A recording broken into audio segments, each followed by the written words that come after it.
sa pagbibigay pugay para sa ating mga natatanging ina. Kaya naman, kilalanin muna natin ang isang content creator and full-time mom na si Henny C. Panoorin po natin to.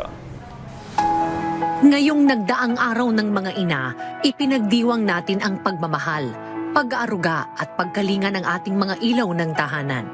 At pagdating sa usapang multitasking, hindi maikakaila na ang ating mga nanay ang tunay na nangunguna.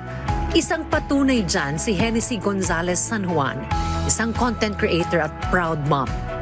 Kilala si Henny C. bilang isang adventurous foodie at mom content creator.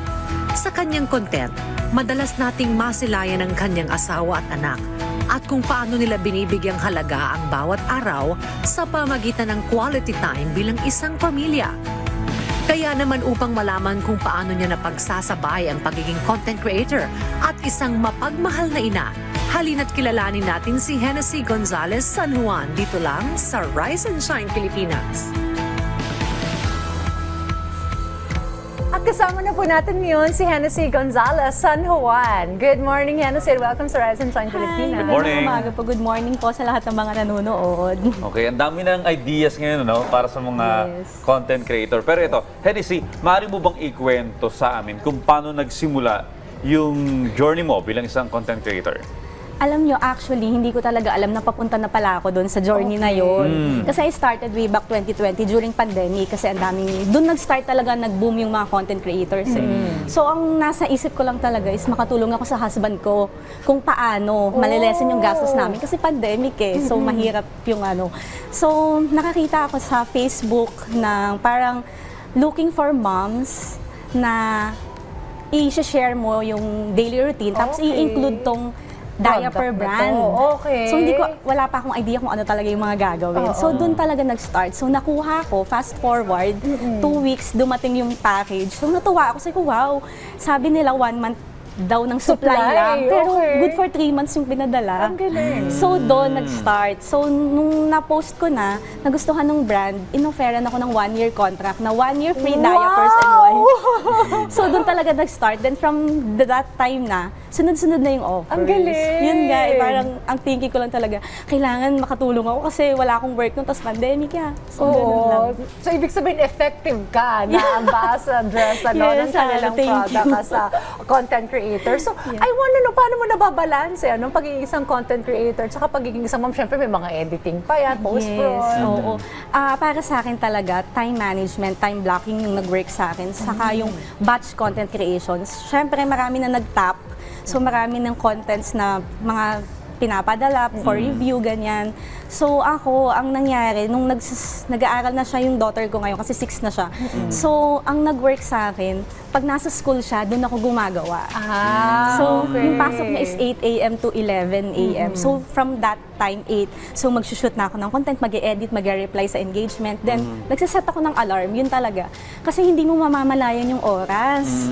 So, pag nag-alarm na, okay, luto naman. Ganon. So, luto naman ako, then alarm ulit, ayan na, pipick upin na siya sa school. So, pagdating niya, sa kanya na ulit ako nakafocus, tapos gawa ng assignment. Then, syempre, bata pa, natutulog. So, yun. Ang next na gagawin ko ng mga naiwan na workload ko, pag tulog na siya or pag nagpe-play siya independently. Talagang Time balance, management. balance. Yes. Well, ito tanong ko, no?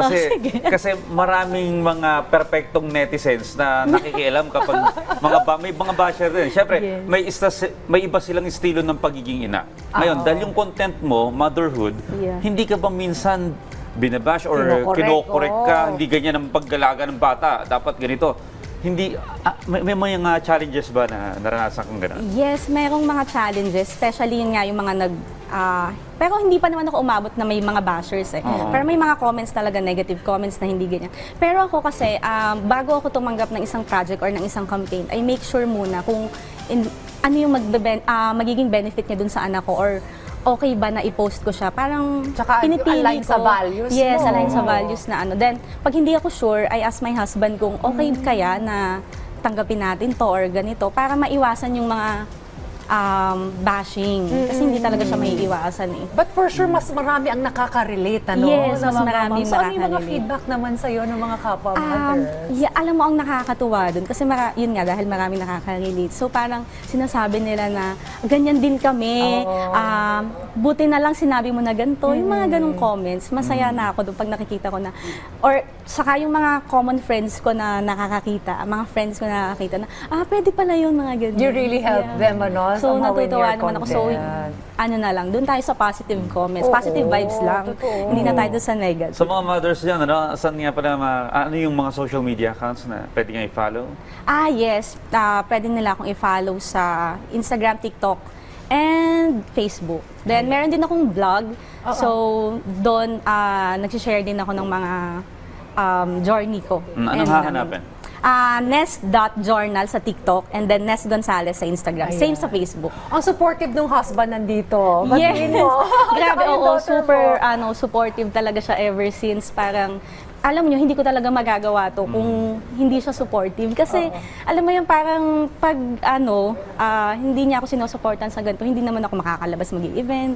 So, wala magbabantay sa daughter namin. So, yan, na-appreciate ko naman na supportive siya. Kaya sumama siya talaga today. Kailangan talaga, ano. Yeah. Sana lumalabas din siya sa mga vlogs mo. Yes, no? actually may siya party din. siya. Pag food reviews, siya yung kasama ko na nagbi-video. Tapos, minsan ako pa yung galit na, ano ba yan? Ang pangit. Interesting. May panoorin niyo yung mga content ni Yeah. Hennessy. At Thank saka, you. aside na pa-entertain, matututo pa kayo. Thank you very much, Hennessy, Yes. for joining us. Maraming salamat. And congratulations, of course, sa yung mga milestones sa yung pagiging content creator and as a mom. Okay, thank you so much po.